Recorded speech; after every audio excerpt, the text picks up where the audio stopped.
Actual combat reporting from one of our journalists, DODGE Billingsley, and some Afghans in the area.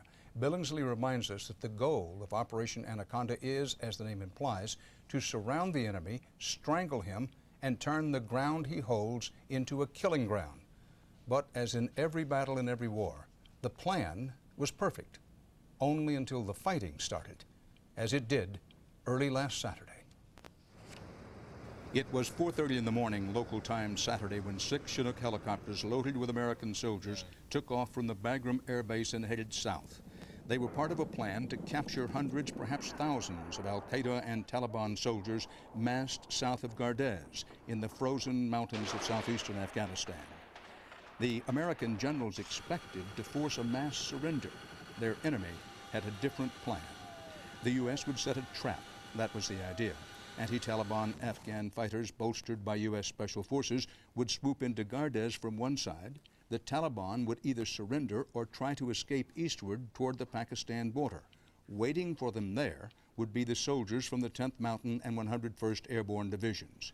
The opposition, under the plan, would be suffocated like a snake's prey. It was Operation Anaconda. It proved a catchy name, but an imperfect plan. Just after reaching their landing zone, soldiers from the Army's 10th Mountain found themselves in deep trouble. They had been trapped.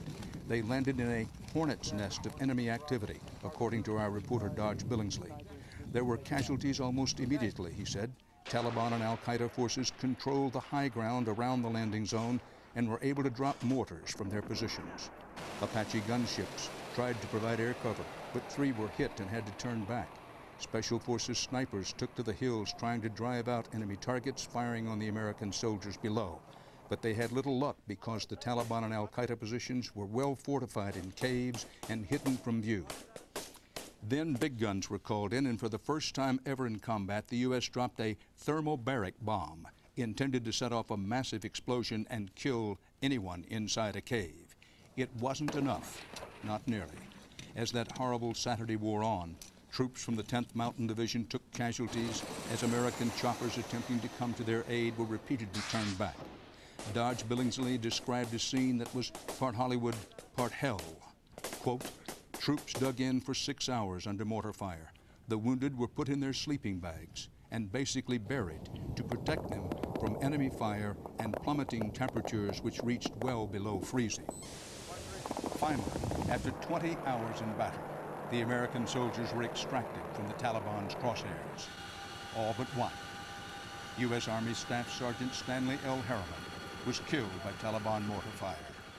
He died on Saturday in the icy mountains of southeastern Afghanistan.